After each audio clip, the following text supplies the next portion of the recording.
two legendary 1000cc Japanese superbikes, but they have different personalities. So today, we're putting them head-to-head to see which one you should actually buy. For 2026, the Ninja loses a bit of power due to stricter emissions rules. It now makes 196 horsepower at the crank, about 4 less than the R1. Torque is slightly down as well at 110 Newton meters, which is 3 Newton meters less than the R1. But most of that comes from a slightly lower peak RPM, plus the addition of another O2 sensor and a more efficient catalytic converter. On paper, their performance is still very close. The real difference mostly comes from engine character. The Ninja's flat plane crank versus the R1's crossplane crank, which gives the R1 a more V4, like feel and sound. And when it comes to weight, the R1 is about 6 kilos lighter, giving it a slightly better power-to-weight ratio.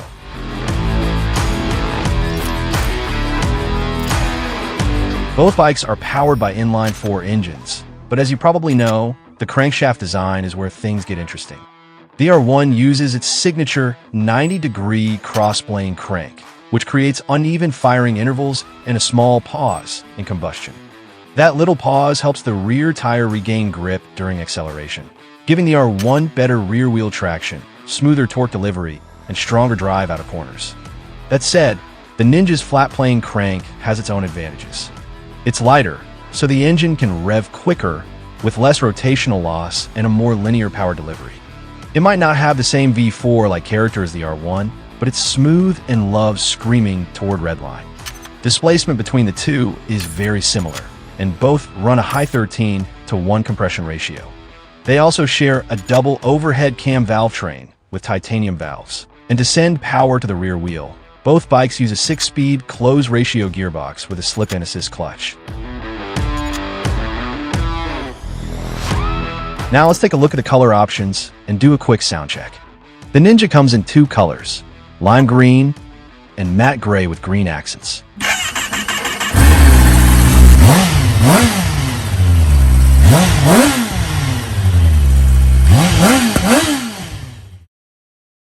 The R1 also gets 2 choices, Yamaha's signature blue or stealthy black.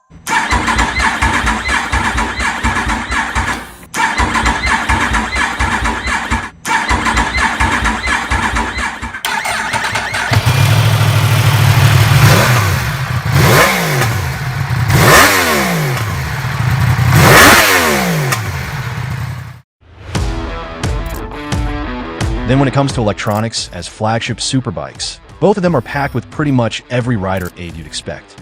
They get cornering ABS, a 6-axis IMU, ride-by-wire, multiple riding modes, traction, wheelie, slide, engine brake control, launch control, and a quick shifter. The main differences come down to cruise control and smartphone connectivity. The Ninja gets a TFT display with multimedia support, so you can connect your phone for navigation and notifications. The R1 doesn't really focus on that. Instead, Yamaha went with a more track-focused setup through its Y-Track system. Through a GPS communication control unit and a smartphone connection, the bike can log detailed riding data like lap times, sector times, lean angle, throttle position, RPM, and brake pressure. So, it's less about checking messages and more about helping you figure out where you can shave a few tenths off your lap time. The Ninja does have the Radiology app for data tracking, but it doesn't get an advanced GPS data logger like the R1. Then in terms of chassis, they're actually pretty evenly matched. Both run aluminum perimeter frames, fully adjustable upside-down forks up front, and a fully adjustable monoshock at the rear. For braking, both bikes are equipped with Brembo calipers. The Ninja uses the M50, while the R1 gets the newer style moss. Both setups are highly capable, although the M50 are technically an older design. The newer style moss offer improved cooling, around 7% less weight, and slightly sharper, more immediate braking performance thanks to their reduced internal volume. They run identical tire sizes and have similar fuel capacity.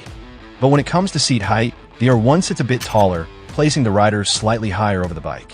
It also has a more aggressive riding triangle, which puts a bit more weight on your wrists and back. The Ninja, on the other hand, feels a bit roomier, which can be less fatiguing, especially for taller riders. That said, keep in mind these are still track-oriented superbikes, so comfort isn't really the main priority. The R1 is slightly more compact, with a shorter wheelbase and steeper rake. Combined with its lighter weight, it tends to feel a bit more agile and eager when you start throwing it into corners. As for price, the Ninja is slightly cheaper, undercutting the R1 by about $1,000. The 2026 ZX-10R takes a small hit in peak power, putting it slightly below the Yamaha R1. But honestly, for regular riders like us, the difference is barely noticeable. Both of these bikes are still ridiculously fast.